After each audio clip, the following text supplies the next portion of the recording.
반갑습니다. 1시간을 했는데 꺼졌다. 틱톡이 그냥 AI인지 아닌지 체크하기 위해서 1시간쯤 되면 그, 그 퍼즐 맞추기가 화면에 뜨거든요. 근데 제가 오늘 퍼즐을 안 맞췄어. 퍼즐을 안 맞추고 태블릿으로 보다가 퍼즐 맞추는 걸 놓쳤을 거야, 아마. 그런데 오늘 1시간 늦었는데 별로 할 얘기가 없었어. 제가 뭐 부랴부랴 쫓아온 것도 있고 마음에 지금 안정이 안 된 상태에서 예전에 들었던 바라나시 이야기의 글입니다. 제가 한번 읽어보겠습니다. 바라나시의 죽음과, 이게 지금 내가 발음이 경상도 발음이 돼갖고 바라나시의 죽음과 죽음 사이. 이렇게 혼자 돌아다니면 너희 아버지는 아무 소리 안 하니? 왜 가족과 함께 여행하지 않니? 인도를 여행하며 가장 많이 들었던 질문이다. 아는 만큼 보이는 것이 여행이라고 한다. 그들은 여자 혼자 배낭을 메고 밖을 돌아다니는 것을 이해하지 못한다. 인도인들 눈에는 나 같은 여행자가 무척 낯설다. 결혼하지 않은 어린 딸 자식이 혼자서 놀러 다니는 것 자체를 상상하지 못하기 때문이다. 인도에서 여행이란 가족 단위로 움직이는 것을 의미한다. 나는 한 달여간의 성지순례가 끝나자마자 델리 공항이 아닌 바라나시행 투어리스트 버스를 예약했다. 순례가 끝나면 바로 귀국할 생각이었지만 인도인들이 가장 신성시하는 겐지저강에 다시 가보고 싶어졌다. 며칠 전에도 지나갔던 비포장 도로를 먼지 날리며 다시 달리고 있지만 버스를 탄 여행자의 마음이 다르다. 열악한 도로 환경과 눈앞에 펼쳐지는 인도판 삶의 현장은 같은데 여행자의 마음이 열려 현실의 눈이 아닌 마음으로 그들을 다시 보기 시작했다. 얼마나 달렸는지 모른다. 이제 인도는 길에서도 공부가 된다. 그 거친 길에서 눈을 부드럽게 뜨기는 힘들지만 마음만은 부드럽게 가질 필요가 있다. 정말 편한 여행을 원한다면 인도에 가서는 안 된다. 처음 도착한 바라나시의 미로 같은 골목은 아무리 내가 좋아하는 인도라도 가히 충격적이었다. 어지간한 비위의 소유자가 아니면 1시간도 못 견디고 뛰쳐나가고 싶은 도시일 수 있다. 인도를 마음으로 사랑하지만 바라나시를 처음부터 마음껏 좋아하긴 힘들었다. 실제로 이곳 사람들에게 외부인은 세 부류로 나뉜다고 한다. 이곳에 금방 흠뻑 빠져서 사는 여행자와 환상을 가지고 막 도착한 여행자, 그리고 놀라서 도망가는 여행자이다. 바라나시가 왜 그런 다양한 모습으로 존재하는지는 전적으로 여행자의 몫이다. 그럼에도 이 골목에 머물러 보지 않은 여행자에는 인도를 여행한 것이 아니다. 강가에서 일출을 보고 늦게 일어나 아침을 먹으러 식당에 갔는데 음식을 나르는 청년들이 대화하는 소리가 들린다. 글쎄, 어제는 금발의 여인이 뉴욕 맨하탄 거리나 그를 복장으로 이 골목에 나타났지 뭐야. 그렇게 높은 하이힐에 흰색 옷까지 입고 바라나시 오면 어쩌겠다는 거야? 게다가 이 개똥 소똥도 많은 골목에 그 무거운 캐리어를 2개나 끌고 들어오더라니까. 그래서 그녀는 어디로 갔는데? 오늘도 봤어? 일출 보려면 일찍 일어나야 하는데 여태 안 보이는 거 보면 곧 떠나려고 짐 싸고 있을걸? 그들은 바라나시 골목을 걸어다니는 여행자의 행색만 보고도 언제 이곳을 떠날 사람인지 안다고 한다. 여행자와 굳이 이야기해보지 않아도 천년의 고도 바라나시에 사는 사람들 눈에는 여행의 유효기간이 보인다는 것이다. 나 역시 처음에는 겐지저강에 대한 환상만 가지고 도착한 초보 여행자라 이틀을 버티지 못하고 이 도시를 떠났다.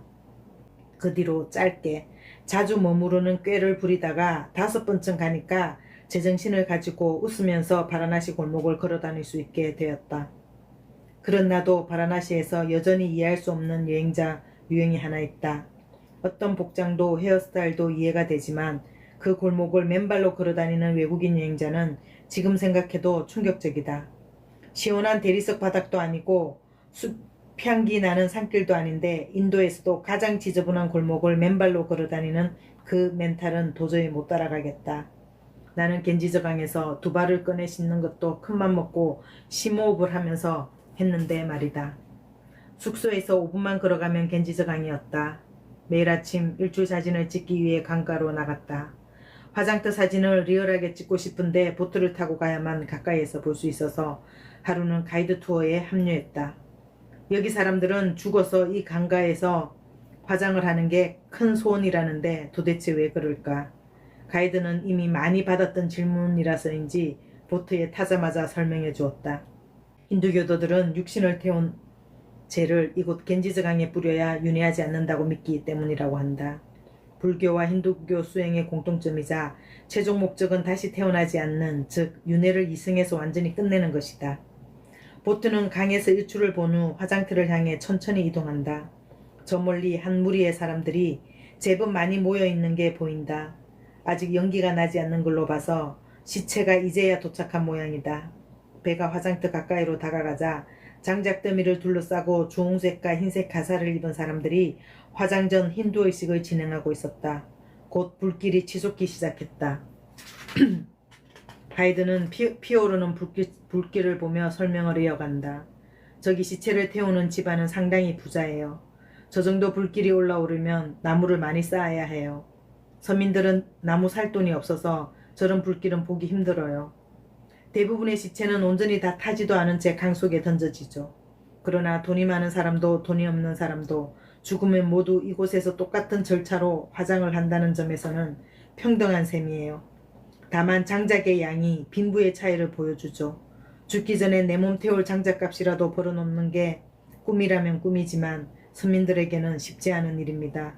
그러나 바라나시에서 죽음을 맞이할 수 있다는 것만으로도 행복하다 할 수 있어요. 멀리 사는 사람들은 이곳까지 올 엄두조차 못 내니까요. 모두 돌아가신 저분을 축복해 주세요. 이 부분에서 제가 끊고 이야기를 하면, 진짜 인도의 부자는 우리나라 재벌이 그거 하지 않을 정도로 부자란 말이에요. 그런데 제가 놀랐던 건 아까 얘기했던 장작더미의 가격이 빈부의 차를, 아니 장작더미의 불꽃이 빈부의 차를 구분하지만, 제가 놀랐던 건 그거는 이제 돈의 문제고, 카스트 제도에서 돈만 있으면 장작은 태울 수 있잖아요. 돈의 문제고, 제가 놀랐던 건, 문화적으로 놀랐던 건 인도에서의 엄청난 상류 1%, 브라만 중에서도 상류 1%도 거기서 화장을 하고, 불가촉 천민도 타다만 몸뚱아리가 강물에 던져질지언정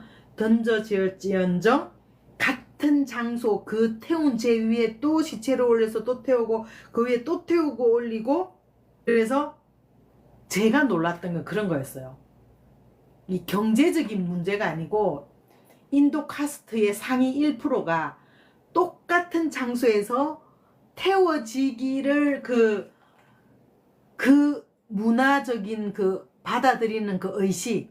왜 우리는 잘 사는 사람은 결혼식도 막 어디서 하고 뭐 크루즈에서 하고, 누구는 결혼식 뭐 어디서 하고 동네 해관에서 하고, 이런 식으로 그 부의 차이가 있잖아요. 그럼 장례식도 당연히 다르지 않겠어요? 있는 자와 없는 자의 장례식이 이 자본주의에서는. 근데 제가 인도에서 놀랬던 건 불가촉 천민도 나무장작 10개 올려놓고 거기서 타고, 인도 상위 1%도 나무장작 한 진짜 100kg 해가지고 같은 장소에서 태워준다는 게 난 너무 놀랬어. 그래서 내가 가이드한테 물어봤어요. 아니 어떻게 니네는 이 넓은 땅덩어리에서 왜 이 바라나시에서 똑같은 장소에서 사람을 태우고 있냐. 제가 그 질문을 했거든요. 왜? Why? 근데 이해가 안 된다. 나무를 살 돈이 없어서 타다 만 거 그대로 갖다 버리는 것도 충격이지만, 있는 사람들은 그거를 나 거부할 것 같은데? 다른 데가 없냐 그랬어. 인도계도 힌두이즘이잖아요. 힌두교잖아요. 그래서 해석을 이렇게 해줬어요. 있는 사람이나 없는 사람이라 왜 바라나시에서 화장을 해야 되는지는 굉장히 오래된, 그러니까 1000년이 넘은 고도 도시거든요. 이미 수천 년 전에 이 종교가 이 인도 땅에 발을 들여놓은 이후로의 어떤 그런 문제더라고. 바라나시로 와야 되고, 겐지스 강의 그 성스러운 성수에 뭐 어쩌지 해야 되는 거는 그들의 깊이 있는 거라. 부자들이 특별히 우리 장례 장례식 하는 건물도 짓잖아요. 그 이름 뭐지? 그런 건물의 개념이 아니고 그냥 화장터 그 자체로 유지하고 있는 그 자체가 그들한테는 엄청난 그 신성시하는 그런 홀리 플레이스인 거죠. 그래서 제가 다 태우고 한 오후에 가면, 다 아침에 주로 태우거든요. 오전에 다 태우고 나서 오후에 가면 그 자리에서는 아무 의식이 없어요. 아무 진행하는 게 없는 시간이 와요. 그래서 가보면 연기만 이렇게 삐리삐리 올라오고 있고, 시체는 다 강물에 던져졌기 때문에 없고 그냥 잿더미만 있거든요. 그래서 제가 가까이 가서 잿더미를 봤어요. 진짜 사는 게 허탈해. 50년을 살든 100년을 살든, 우리 수명 80인가요? 여자 수명 84인가? 80년을 살던 저 짧은 공간에 진짜 우리 모닥불 캠파이어 하는 수준보다는 조금 넓은 그 장소에서 태워지고 사라지고 제가 되어 사라지고 타다만근 강물에 뿌려진다는 그거를 내가 가이드한테 듣고 오후에 가서 그렇고 멍 때리고 앉아있으면 사는 게 진짜 허탈해요. 우리 인생이 이런 건가? 그런 생각이 드는데, 여기까지 못 오는 사람은 어떡하냐, 그게 이제 궁금한 거지. 여기서 다 이렇게 있는 사람도 없는 사람도 여기서 태워지기를 바라는데 여기까지 못 오는 사람도 있지 않냐 하니까 가이드가 그랬죠.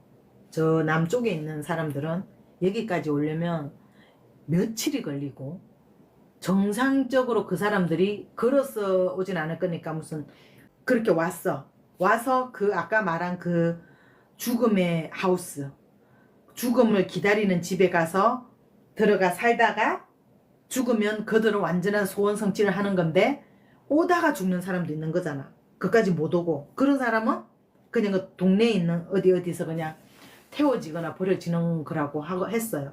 그럼 저기 못 들어가는 사람은 어떻게 되냐고 했을 때, 이해돼요?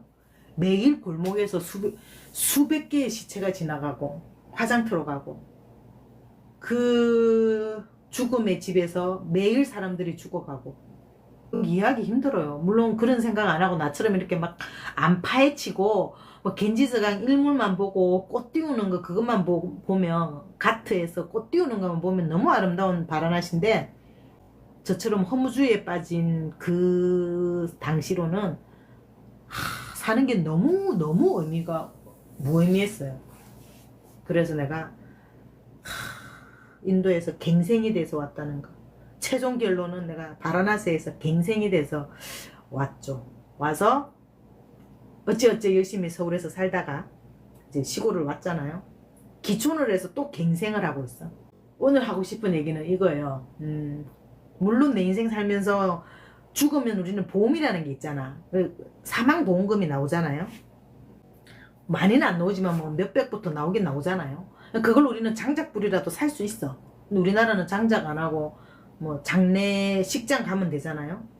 그래서 죽어서 장례식도 못할 정도의 삶은 아닐 수도 있다고 생각하는데, 보험금이 있으니까 이미 뭐 30, 40, 20년 이상 그 사회생활하면서 보험을 들어놓은 게 있으니까. 그런데 시골에 기촌에 살면서 이런 생각을 많이 해요. 내가 왜 기촌을 했을까? 물론 뭐 준비 안 된 도시 생활에 끝이 이렇게 된 것도 있지만, 내가 왜 순창에 왔을까? 많고 많은 도시 중에 왜 순창에 왔을까부터 시작해서 어떻게 이렇게 기촌까지 하게 됐나? 우리 동네 가도 되잖아요. 우리 고향에 외할머니 집도 비어 있는데. 물론 우리 엄마가 오지 말랬지. 망한 자식은 옆에 안 사는 게 효도다 이래갖고 제가 지금 못 가고 있잖아요. 안 가고 있잖아요. 제 선택이에요. 안 가는 거예요. 엄마도 오지 말라고 했고. 이 삶이 뭘 이렇게 들여다보는 거죠. 들여다보면 인도 생각이 진짜 많이 나는 거야. 바라나시에서 내가 봤던 그 죽음들, 그리고 그 사람들의 생각들. 그럼 내가 똑같이 생각하고 순창에 오면 적어도 그 정도는 아니잖아요. 그 정도는 아니잖아요. 그래서 살만하다. 대한민국은 살만하다. 그렇게까지 뭐 허무하지 않아도 되겠다. 왜냐면 자연이 좋고 음식이 좋고 뭐 이러니까 살만한 거죠.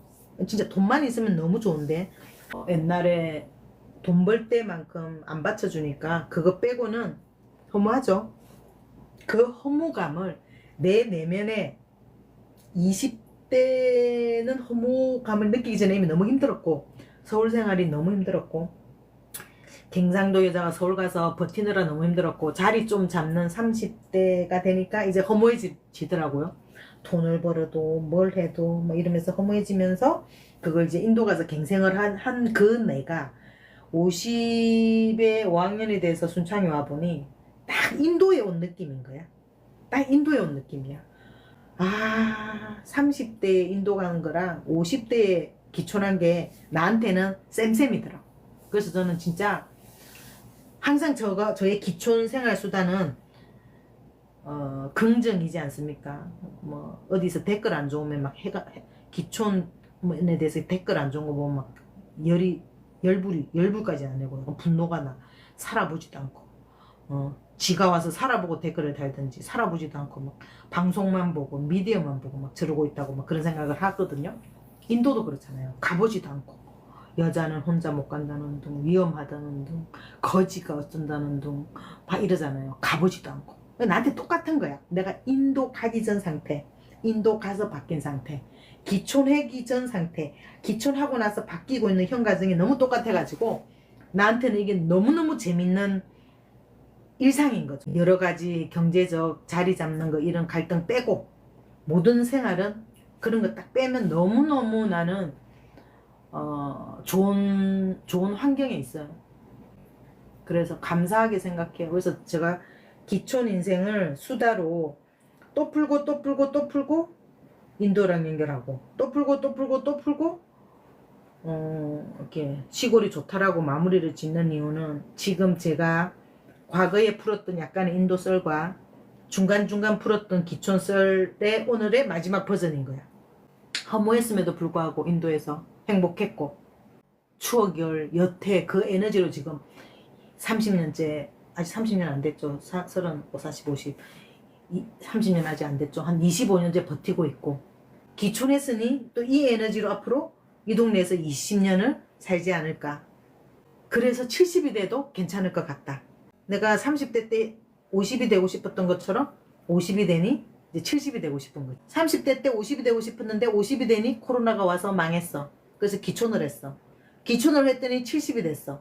70이 되면 대한민국의 그 시니어 노인복지가 너무 잘 될 것 같아갖고 70대 노인으로 이 농어촌의 복지를 누리면서 살 것 같은 생각이 들어요. 뭐 무슨 혜택이 있냐고 말하면 이런 혜택이지.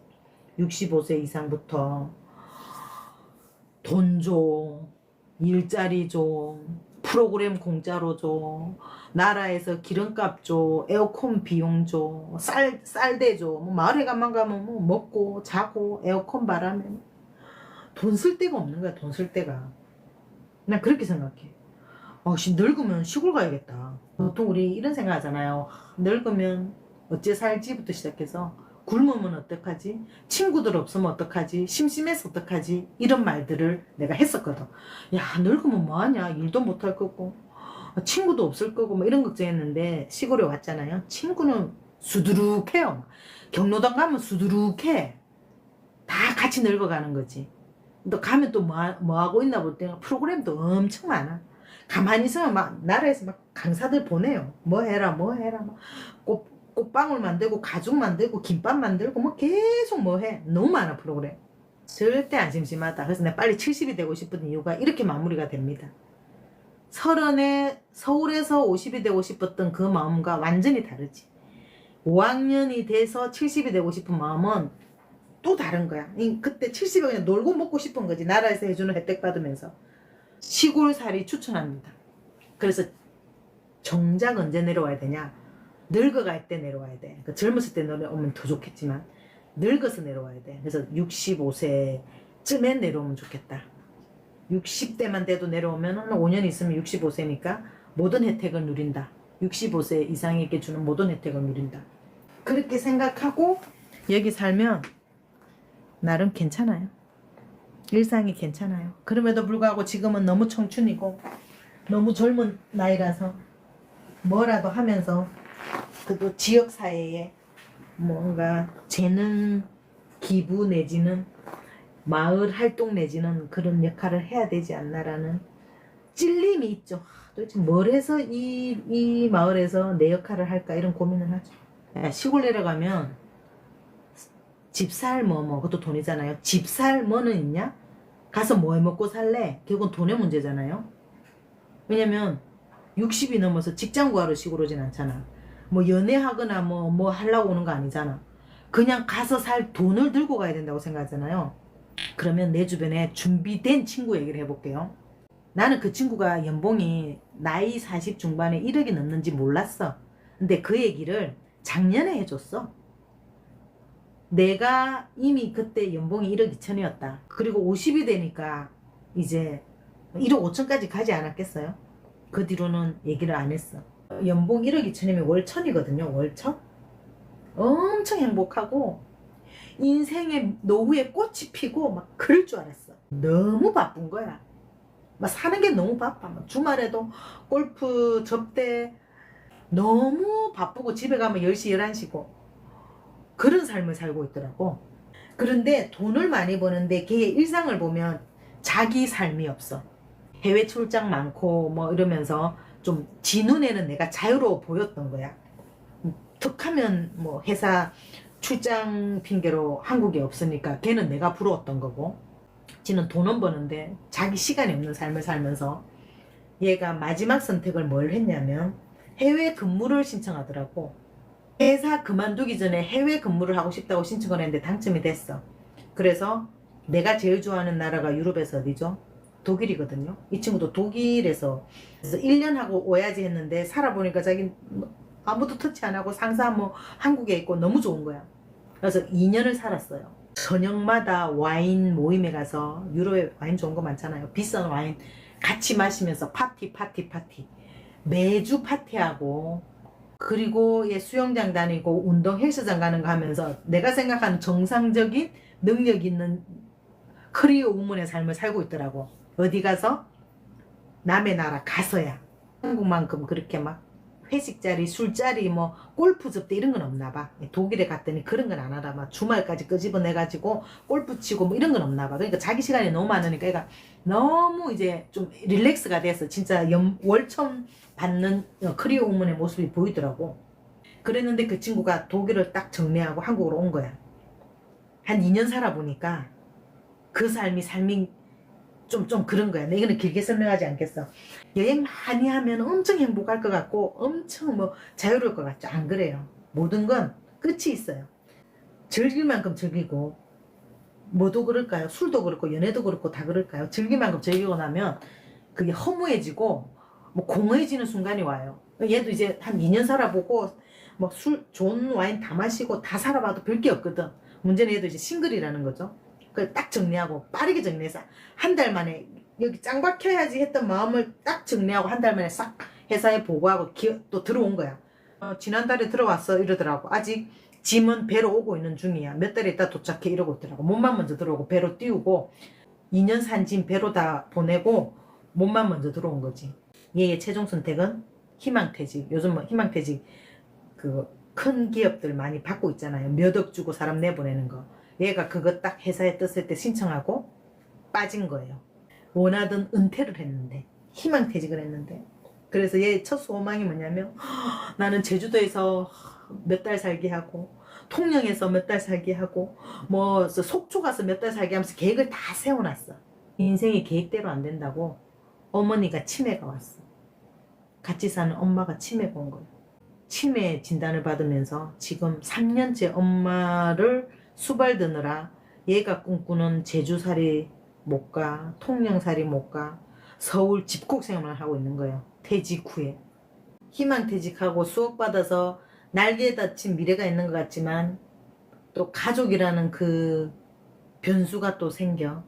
건강할 때 여행 다 하고 돈 있을 때 돈 다 쓰고 싶은데 쓰고, 그리고 아니다 싶으면 방에 찌그러져 앉아서 이제 몸으로 때우는 노동일을 하는 거지. 시골에서 혼자 텃밭 지내면서 엄마 잘 사니? 나는 여기서 행복하자. 그 준비된 만큼 즐기지를 못한다는 게 비애죠, 비애. 자랑하는 그 순간 그 사람은 자기가 원하는 삶을 살고 있는가? 가고 싶은 여행 마음껏 돈 쓰면서 갈 수 있고 혼자 안 가고 싶을 때 같이 갈 수 있는 친구가 있는가? 뭔가 재밌는 거를 같이 혼자 누리는 것도 좋지만 같이 누릴 수 있는 벗이 있는가. 장작 살 돈은 남겨놔야 돼. 보험에서 나오면 보험금이라도 들어놔야 돼. 일시불로. 장례식장 갈 돈은 남겨놔야죠. 저는 사실은 인도 마인드로 걔네들은 장작값인데 저는 그래도 49제 내 죽은 뒤 49일 동안에 빌어줄 그 비용은 엑스트라로 캐시로 미리 꽂아놔야 된다. 그런 생각도 합니다. 현지 선진국에 있는 현지 가이드가 그 얘기했어요. 2030은 시간은 있는데 돈이 없어서 여행을 못 가고 4050은 돈은 있는데 시간이 없어서 여행을 못 한다. 6070은 돈도 있고 시간도 있는데 체력이 안 돼서 여행을 못 간다. 지금 여행을 할 수 있을 때 해라. 그러더라고요. 제 여행 이야기가 지금 몇 개의 에피소드가 나왔는지는 지금 기억을 못 하겠는데 저는 그 말 들은 그날 이후부터 엄청나게 여행에 후회 없이 다닌 것 같아요. 돈도 시간도 다 있는데 체력이 없다. 이 체력 없다는 소리는 안 들어야 될 것 같아서 다음 달부터는 수영이라도 가야 되나. 인생에 돈을 써야겠다고 생각하는 가치들이 하나가 있잖아요. 자녀일 수도 있고 애의 유학 내지는 결혼 내지는 자녀들의 뭐 사업자금 보조라든지 집 준비라든지 돈을 딱 써야 되는 포인트가 있는데 저는 그게 여행이었어요. 그래서 여행에 대해서는 지금 제가 이제 방구석 여행자로 이제 기촌해서 바꿨는데 방구석 여행자임에도 불구하고 아무 미련이 없고 가고 싶은 데가 없어요. 좀 밖으로 나오세요. 아유, 얼마나 국내도 좋은 데가 많은데. 그래서 제가 옛날만큼 여행 경비 팍팍 쓸 만큼 제가 지금 그런 상황도 아니고 그리고 좋은 데 많지만 지금은 열심히 운동해가지고 나중에 열심히 다녀야죠. 그러고 이제 한 발 뺐죠. 좋아요 갑시다 이 말 안 나오더라고. 네 주제를 알라 이렇게 속으로. 네가 지금 기촌해갖고 지금은 여행 다닐 팔자냐? 아니, 여행 다닐 짬바냐? 정신 차려라 약간 이런 생각이 들어가지고 그래도 여행 얘기하면서 제가 생기를 많이 얻었어요. 여행 얘기하면서 사실은 기촌에서 제일 놀라웠던 여자가 하니까 이상하네. 제일 놀라웠던 그 충격 하나가 혼자 여행을 못 가요 하는 말을 너무 많이 들었어요. 그래서 깜짝 놀랐어요. 아니 왜 혼자 못 가요? 여권이랑 신용카드 들고 가면 되지? 이랬어요. 저는 혼자 못 간다는 사람이 상당히 많은 걸 알았어요. 혼자 못 가는 사람이 너무 많은 사실에 충격을 받는데 내가 다시 물어봤어요. 왜 못 가요? 왜 못 가요? 물어보니까 이유도 알았어. 왜 못 가는지 내가 맞춰볼게요. 나이스 거든이. 한번 적고 있어 보세요. 이런 말을 들어서 무서워요. 뭐가 무서워요? 언어도 자신이 없어요. 무섭다. 여자 혼자 가는 거 무섭다. 맞죠? 무서워요 나오잖아. 여자 혼자 가는 거 무서워요. 뭐 무서워요? 그럼 같이 가면 하나도 안 무서워요. 그러나 아니 그럼 누구랑 같이 간다 쳐더라도 언어 때문에 걱정이 돼요. 무섭다, 걱정이 된다. 그 두 개로 못 가더라고. 돈과 시간의 문제가 아니야. 무섭대. 언어가 자신이 없대. 그 얘기를 듣고 무서워서 혼자 못 가는구나 라는 사실을 여기 와서 60, 70, 80까지는 안 물어봤어요. 60, 70 분들이 50까지 못 가는 사람이 50, 70에 못 가는 사람들이 너무 많은 거 알고 그런데 나도 사실은 그렇게 말하고 싶어. 어머 저 못 가요 무서워요 라고 말할 수 있는 여성이고 싶어. 좀 무섭고 좀 못 가고 그랬으면 좋겠어. 슈퍼마켓 가듯이 아무렇지도 않단 말이지. 그래서 나는 약간 무서운 척 하려 그래요. 뭐 어디 가자 그러면 안 해요. 저 혼자 안 가요. 못 가요. 네 이러려고 해요. 이런 내숭을 좀 떨려 그래요. 제주, 울릉도 뭐 이런 섬으로 딱 선택하면 그 다음부터 도시 여행은 너무 쉬워요. 안전한 일본, 안전한 싱가포르 이런 데부터 좀 시작하시면 괜찮아요. 저도 첫 배낭여행은 싱가포르였거든요. 진짜 여자 혼자 거기 나라 덥고 습하잖아요. 여자 혼자 그 핫팬츠에 슬리브 뭐 전 우리는 말하는 나시 입고 돌아다녀도 아무도 해코지 안 하고 아무도 안 건드려. 진짜 안전해요. 싱가포르로 스타트 끊는 거 좋아요. 그래서 사람들마다 자신을 테스트하는 그 싱가포르 찬성. 싱가포르 좋아요. 선진국이고 같은 아시아권이어가지고 괴리감도 없고 아주 괜찮아요. 저 싱가포르 처음 갔던 친구가 혼자 못 가 하는 친구였어요. 나랑 똑같은데 어떻게 여행을 혼자 못 가 그러더라고. 그때 우리 나이 26이었어. 애가 혼자 못 간다는 거야. 왜 혼자 못 가 물어보니까 영어 때문이래. 나랑 같이 영어학원 다니던 애였거든요. 자기는 외국 가서 영어로 다닐 자신이 없대. 나랑 같이 가자고 나한테 말하더라고. 그래서 각자 비행기 끊고 숙박 이런 비용은 n분의 1로 했는데 먹는 비용은 걔가 다 됐어.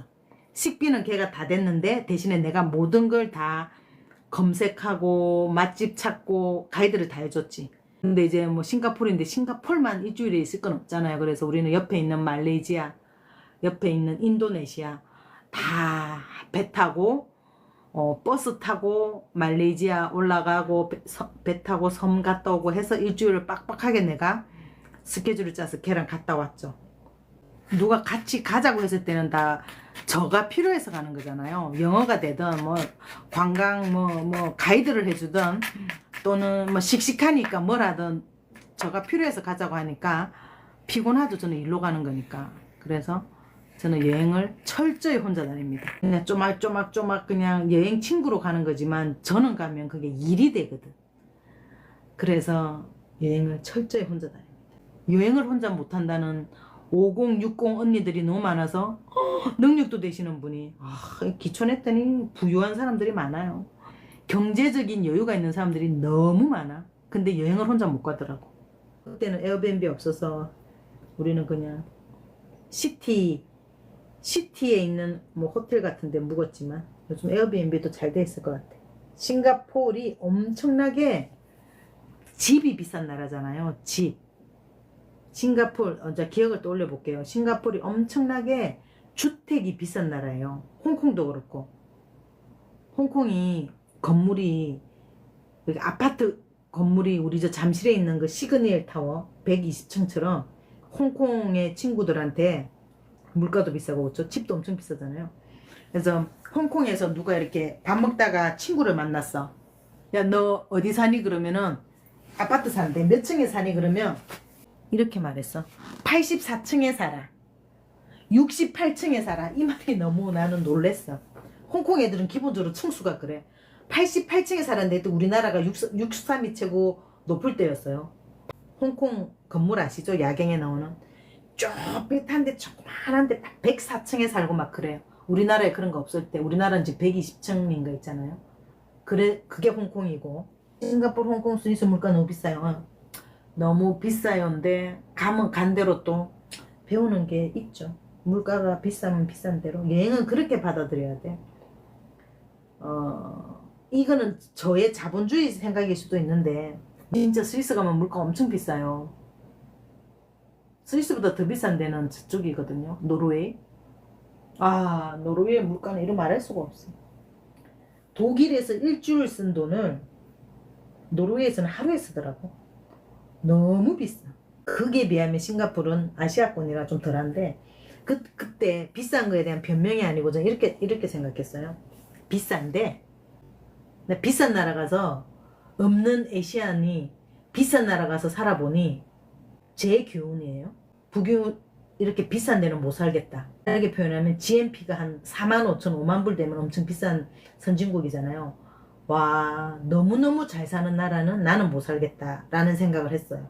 노르웨이 가서 내가 지금 우리나라 200만 원이 기본급인데 걔네들 4만 5천인 나라는 최소 4만 5천 불이니까 한 6천만 원의 초봉을 받는다는 거잖아요. 6천만 원 초봉이면 월 500을 받는다고 칩시다.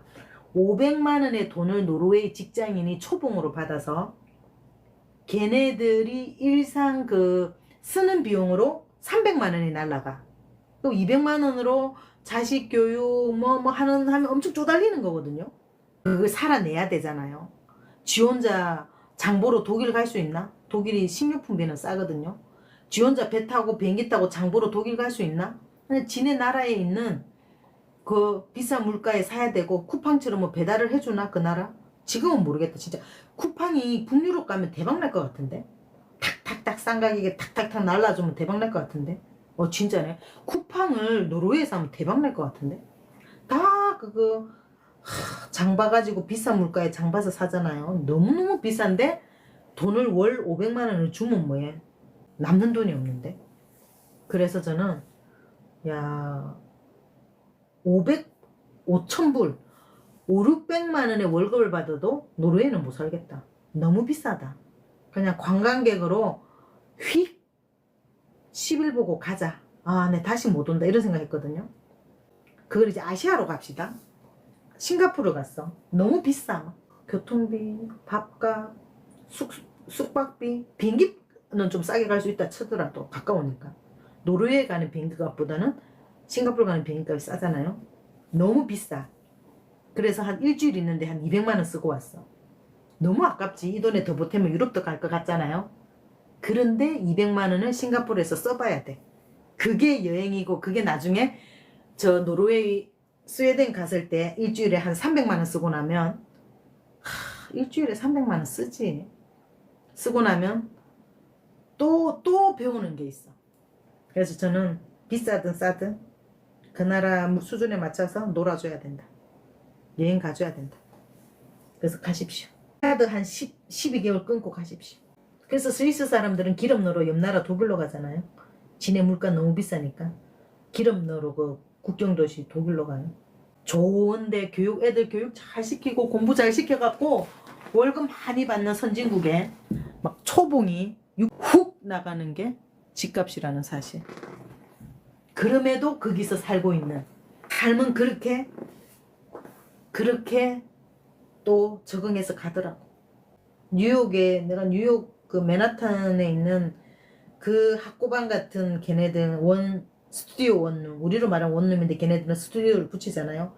그런 룸 월세가 센트럴파크가 보인다는 이유로 월세가 250만 원이에요. 원룸인데. 대한민국에 한 달 월급도 그때는 180이 안 됐는데 월세가 250인데 원룸이야. 와, 나 진짜 이해 안 되더라고. 그런데 거기 살고 있는 사람들은 250을 내는 사람들은 월급을 얼마 받나 보니까 걔네들 기본 연봉이 6천이니까 그래서 250씩 쫙 빼면 얼마 갖고 살아요? 한 1, 200 갖고 사는 거예요. 그런데 할 거 다 하잖아. 여행 갈 거 가고 즐길 거 문화생활 할 거 하고 다 살거든요. 월 1,000을 벌든 그냥 아무 신경 쓰지 말고 내가 쓸 수 있으니까 그 여행지도 최소한 가는 거잖아요. 갔다 와서 한 5달 힘들더라도 가는 거지. 저는 가기를 바라요. 여행은 진짜 돈을 써야 돼. 코로나 때 들었던 내 주변에 잘 나가고 돈 잘 버는 친구들의 가장 큰 토로가 이거였어. 이렇게 코로나 올 줄 알았으면 미리 여행 갈 걸.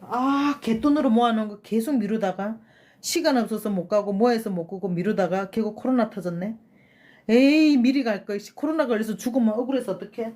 에이 갈 걸 이러는 애들을 정말 많이 봤어. 때를 기다리다가 코로나 터졌다. 돈을 쓰고 싶어도 비행기가 안 뜬다. 코로나 때 비행기 다 안 떴잖아요. 중국도 안 뜨고 유럽도 안 뜨고 다 안 떴잖아요. 가고 싶어도 비행기가 안 뜨네. 시간도 있고 회사도 재택하라니까 어디라도 갈 수 있는데 비행기가 안 뜨네. 망했다. 진작 갈 걸. 이런 소리 진짜 많이 들었거든요. 저는 그때 그랬죠. 잘 갔다 왔다. 초대되는 게 제가 아는 정보로는 5분인 걸로 알고 있거든요. 그래서 얘기하다가 끊기더라도 놀라지 마세요. 제가 끄는 게 아니고 예, 예. 5분 지나면 아마 아니요, 이거 무한정이에요. 무한정이 아닌데 막 얘기하다가 저번에 누가 사라지던데. 낚시 철학도 좀 어울리실 것 같은데. 낚시? 예, 낚시. 낚시를 제가 해본 적이 없는데 왜 그런 생각을 하셨을까요? 이렇게 소탈하시고, 이렇게 네. 쾌활하신 분들은 네. 거의 낚시를 접하시더라고. 저는 약간 그런 그 야외 스포츠 같은 거, 야외 활동을 별로 안 좋아해서 안 했는데, 여기 계신 분들이, 예, 시골 예. 분들이 낚시를 많이 하시더라고요. 제가 현재 생각하는 낚시는, 아니, 이렇게 낚싯대를 들이우고, 뭔 재미가 있을까? 제가 표현을 그렇게 했어요. 아니, 그, 고기 안 잡히면 기분 안 좋잖아요. 어디 잘 잡히는데 그물로 확 잡으면 몰라도 내 한 마리 한 마리 잡는 거, 예. 내하고 안 맞다. 그랬더니, 아, 재미가 있대. 그 사람이 가자는 소리지. 아니요, 네, 아무리 제가 왜 낚시에 관심이 없는지 지금 생각났어. 예전에 사이판에 갔을 때 바다 낚시 그 프로그램이 있었어요. 예, 예, 예. 그래서 왜 사이판은 물가가 세니까 바다 낚시 가는데도 뭐 1인당 막 몇십만 원 내고 그렇게 배 하나 빌려서 간 거였거든요. 그래서 예, 거기는 줄낚시를 하더라고. 그래서 네. 줄을 받아서 바다에 던지면 뭐가 걸릴 거잖아요. 사이판에 있는 그거를 배 타고 나가서 낚시하고 들어오는 데까지 한 4~5시간짜리 되는 프로그램인데 제가 네. 바다에서 사이판 같이 날씨 좋고 바다가 푸른 데서 바다 낚시 프로그램을 내가 해본 적이 없으니까 들이웠는데 금방 네. 안 잡히는 거예요. 그게 들이운다고 잡히는 게 아닌데 제 성격상 일단 지루하고 잡히면서 계속 끌어올려야 되는데 바다에서 고기가 안 낚이니까 지루하고 흥미가 안 나는 거고 두 번째는 가만히 들이우고 이러고 있어야 되는데 저는 그렇게 명상은 진짜 한 하루 종일 앉아있어도 하겠는데 바다 낚시에 너무 실망을 했어. 그들이 준 장비를 이렇게 잡고 있어야 되는데 그게 너무 팔이 아팠어요. 끌어올리는 게.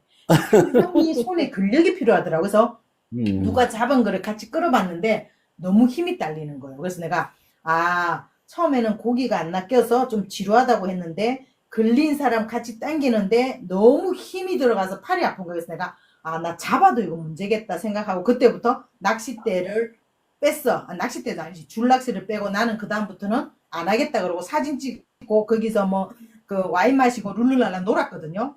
그래서 그때 이후로 낚시에 대해서는 신경을 껐죠.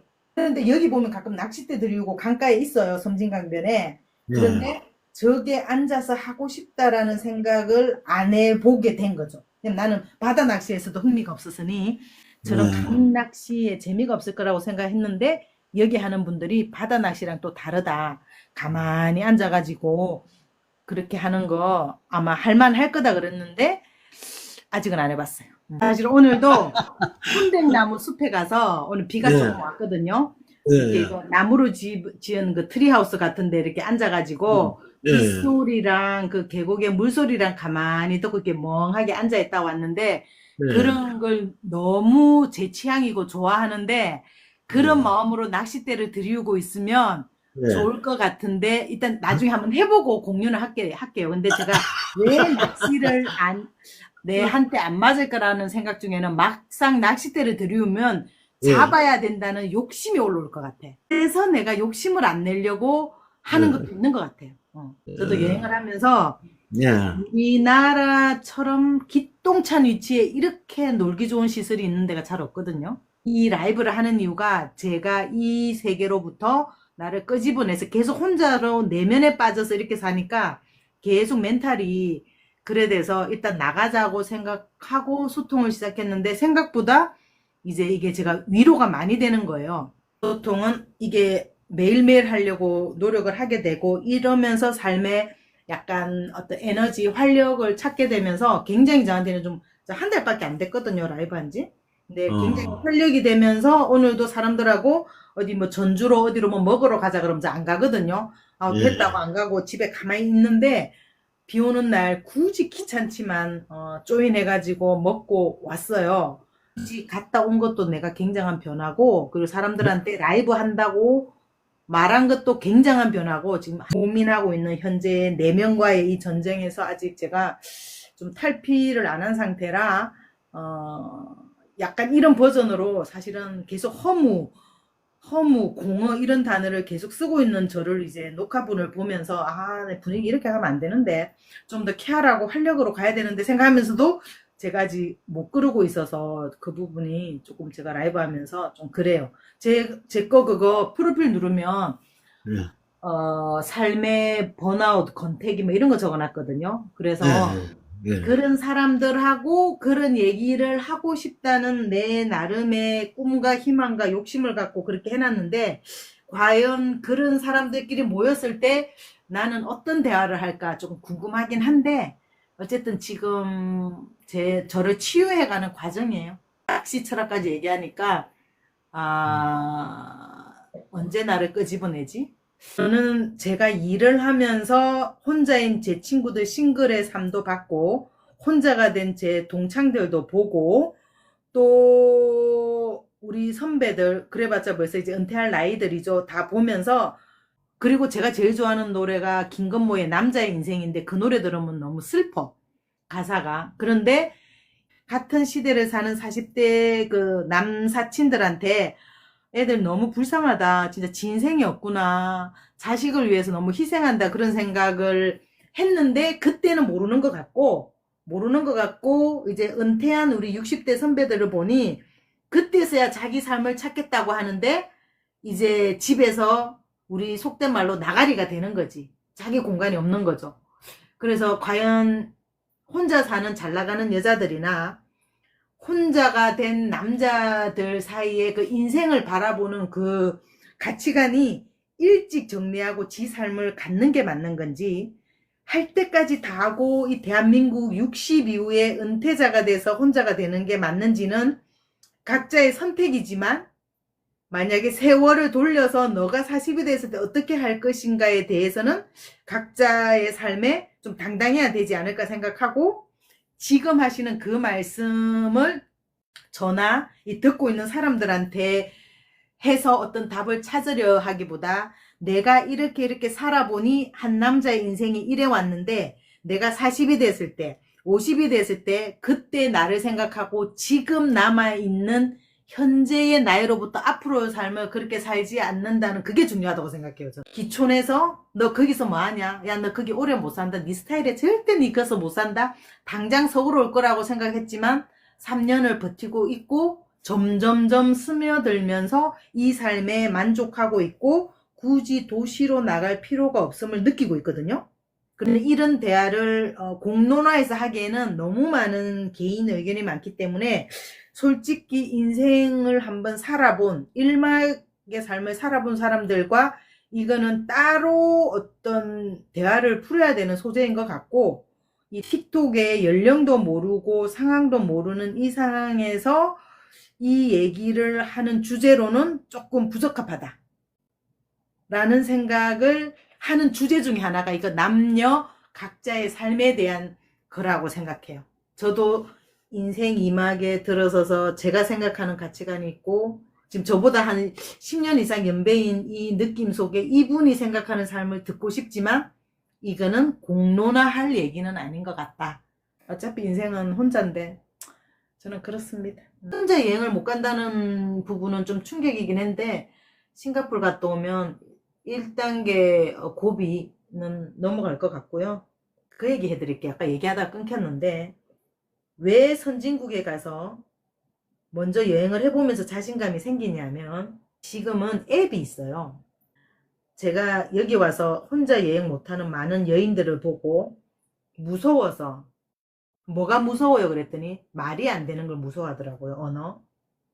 근데 그 언어는 요새 챗GPT한테 물어보든 파파고에 물어보든 앱을 키든 다 돼요.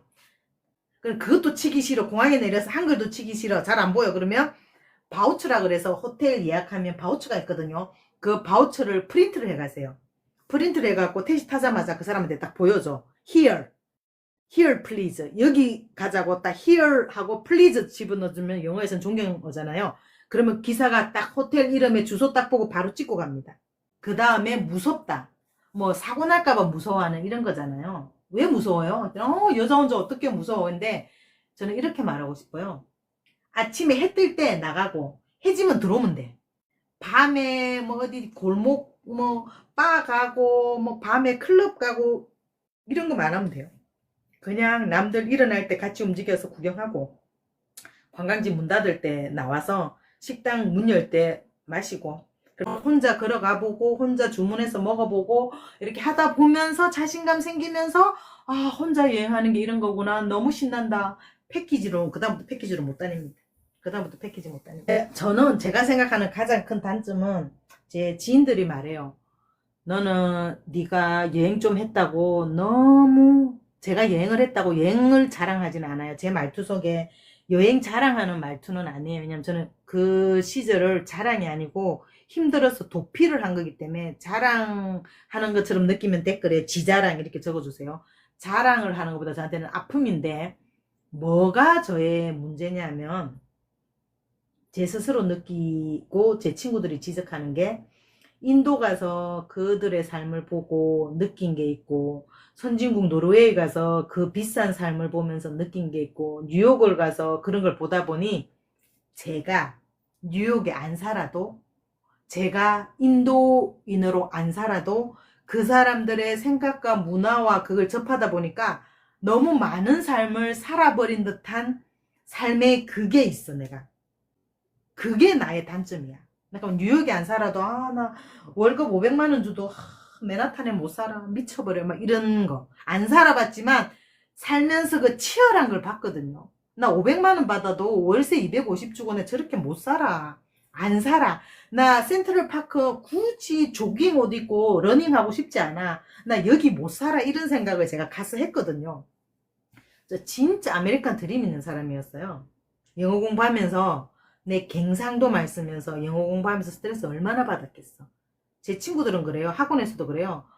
너는 영어에도 갱상도 억양이 있는 것 같다고 말해요. 영어에도 경상도가 있다고 말하는 소리를 들으면서 서울에서 영어학원을 다닌 거예요. 너무 쪽팔리지. 근데 제가 남의 말을 알아듣고 제 하고 싶은 말은 한단 말이에요. 그러니까 가이드들하고 이런 얘기하고 가이드들 투어하면서 이런 나름대로 삶의 경험을 한 거잖아요. 그래도 경상도 영어라도 했으니까 듣고 온 거잖아요. 그런 제가 아메리칸 드림이 있어가지고 진짜 뉴욕에 살고 싶은 꿈이 있었어. 근데 진짜 첫 번째 내가 철없을 때는 20대 때 우리 엄마가 나를 버려가지고 내가 미국에 입양이 됐어야 되는데 왜 힘들게 내가 경상도 영어를 하면서 이 처절한 학원을 다녀야 되나. 그게 내 20대 때 첫 번째 반항이었어. 내가 입양이 됐어야 된다. 그런 쓰잘데없는 생각을 20대 때 했고 아메리칸 드림을 갖고 이제 뉴욕을 갔어요. 뉴욕을 갔더니 뉴욕의 삶을 본 거야. 뉴욕에 가고 싶은 아메리칸 드림이라기보다 뉴욕에 살고 싶은 뉴요커가 되고 싶은 아메리칸 드림이 있었죠. 세탁소에서 내가 청소를 하더라도 식당에서 내가 서빙을 하더라도 미국에서 내가 살아야 된다. 막 이런 그런 게 있었어. 왜냐면 영어에 대한 스트레스 때문에. 그랬는데 미국을 갔어. 비싼 돈 내고 미국 여행을 갔어. 일하러 간 거 아니고 미국을 갔더니 뉴욕의 삶을 봤어. 브루클린도 가고 지하철도 타고 그 흐르는 강 허드슨강 맞나? 그 강물에 멍 때리고도 앉아있어 보고 맥주도 한잔 하고 이렇게 해보니까 오 처음 갔을 때는 오 이러면서 그 브로드웨이에서 뮤지컬도 보고 레미제라블을 거기서 봤나? 캐츠를 거기서 봤나? 아무튼 헷갈려. 영국에서 봤는지 거기서 봤는지 그것도 헷갈려. 보고 하면서 약간 어깨뽕이 들어갔어요. 자유의 여신상도 보트 타고 보고 이러면 어깨뽕이 들어갔어. 어찌어찌 살다가 두 번째 갔어. 첫 번째 자유의 여신상이고 첫 번째 센트럴파크지. 그거 두 번, 세 번 가면 그거 여의도 공원보다 못하거든요. 그래서 뉴욕의 삶을 들여다봤죠. 브루클린 쪽으로 갔더니 그 뒷골목 한 블록만 가면 시커먼 흑인들이 홈리스가 있어요. 무섭지. 홈리스가 담배 그게 마리화나인지 뭔지 모르겠어. 담배 연기 쭉쭉 뻘면서 눈 풀린 눈으로 그러고 있단 말이야. 그걸 본 순간 와, 전 혼자잖아요. 난 뉴욕에 못 산다. 내가 밤늦게 나와서 뭐 맥주를 하나 사든 커피를 한 잔 사러 나왔는데 홈리스들 시커먼 아저씨들이 저러고 연기 뿜고 있는 이 뉴욕 맨하탄에 나는 못 산다. 라는 생각을 했고 지하철에 탔어요. 지하철 또 엉망인가 알죠? 시커먼 사람들. 홈리스들. 지하철을 제대로 탈 수가 있나? 뒷골목을 혼자서 내가 산책을 할 수가 있나? 난 못 살겠더라고. 무서운 거죠. 도대체 이 아메리카의 뉴요커 난리가 치는데 도대체 어떤 삶인가 하고 이제 돈을 들여다봤죠. 저 집은 얼마고 저기는 얼마고 사람들은 얼마를 벌어서 어떤 집에 사는지 이제 가이드 투어를 하면서 들었더니 돈 없으면 못 사는 데가 맨하탄이잖아요. 그래서 가이드 멘트 중에는 투어 중에는 어떤 특정 집을 가리키면서 연예인, 영화배우죠. 누가 사는데 뭐 몇십억이다. 월요일도 비싸고 엠파이어 스테이트 빌딩부터 시작해서 그 주변에 그 비싼 호텔도 많잖아요. 1박에 몇백만 원이다. 월세가 몇백만 원이다. 막 이런 말을 하는 거죠. 야, 일단 레벨이 다르고 내가 아메리칸 드림을 꿈꾸고 차라리 입양을 되는 소녀였으면 영어는 완벽했을 텐데를 꿈꾸던 제 모든 게 와장창창창 무너졌죠. 아메리칸 드림 필요 없고 입양 안 된 거 다행이고 코리안인 거 감사했죠. 그런 시절이 있었어요. 그리고 뉴욕 갔다 오고 나서 이제 아메리칸 드림이 싹 접어들었어요. 아, 나 이 나라에서 월 500만 원을 줘도 그 20 몇 년 전에 월 500만 원을 줘도 여기 못 살겠다. 그 허름한 뒷골목에 우중충한 그과 지하철과 음침한 그걸 보고 나서 나 혼자 산책하면서 이거 지금 사색을 할 수 있는 동네가 아니더라고. 재즈 음악을 좋아하던 시절이 있었는데 지금은 그다지 그러니까 그게 좋아서 뉴올리언스까지 내가 가고 그 재즈의 본고장이 뉴올리언스다 그래갖고 막 그까지 가고 막 재즈 페스티벌 하거든요. 뉴올리언스. 그렇게 심취하던 때가 있었는데 모든 건 내가 꿈을 갖고 있을 때가 좋지 갔다 오면 다 실망을 해. 난 이래서 나는 여행을 이제 더 이상 할 수가 없는 거야. 갔다 오면 실망해. 뉴욕 그렇게 해서 실망했죠. 재즈 좋다고 뉴올리언스까지 갔다가 이제 더 이상 재즈는 안 듣는다 그러고 또 정리했죠. 좀 그런 게 있어요. 그래서 저는 아 여기 몇 분이 가끔 여행 가고 싶다 뭐 이런 거 보면 가시라고. 돈이 얼마나 들든 가시라고. 비행기표 할부 뭐 18개월을 하더라도 가시라고. 갔다 와야 돼요. 그래야 코로나 터졌을 때 아, 못 갔다. 내 그때 갔어야 되는데 못 갔다. 이런 소리를 안 하시게 되고, 그리고 체력이 있을 때 가셔야 되고, 그래야 인생이 좀 더 행복하지 않을까 생각합니다. 저는 동문회 가면, 동창회 가면 제 친구들이 이러더라고. 너는 내일 죽어도 여한이 없잖아. 이래요. 내일 죽어도 여한이 없잖아. 여행만 보면 그래. 가고 싶은 데는 다 갔으니까. 여행만 보면 그런데, 여한이 있어요. 나도 안 해본 거 많아. 아직 국내도 많이 안 갔고, 울릉도도 안 갔어. 여한이 있는데, 코로나 되기 전에 친구들은 그랬죠. 너는 내일 죽어도 여한이 없잖아 했는데 그렇다고 막 자랑할 건 아닌데 어쨌든 여행 가는 사람한테는 땡빛을 내서라도 가라고 말하죠. 저는 그런 사람입니다. 이렇게 개인적인 얘기하는 거 저는 그다지 쓱 좋아하지 않는데 오늘 어쩌다가 이렇게 됐지. 제가 뭘 좋아하고 뭐 이런 얘기하는 거 별로 안 좋아해요. 그래서 이 라이브를 오래 하면 안 돼. 이런 얘기가 나오는구나. 오래 하니까. 오늘 좀 그만할게요. 그래도 팝송은 불러야지 하면서 아직도 팝송 하나를 제가 부르는 게 없어요.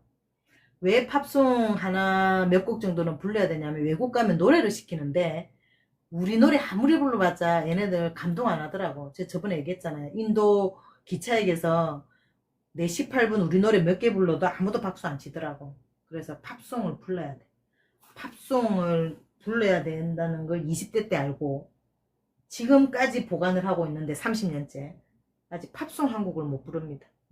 오늘 했던 얘기 중에 못 들었던 얘기는 제가 편집을 해서 유튜브에 올릴 거니까 유튜브 힐링 이모 검색하시고 그리고 언제나 라이브를 통해서 제가 한 발 세상 밖으로 나가려고 애쓰고 있는 중입니다. 인생 이막을 살아가는 불안한 우리 세대들과 참 나름대로 얘기를 하고 싶지만 아직은 그때가 아닌 것 같습니다. 자, 오늘 여기까지 하겠습니다. 감사합니다.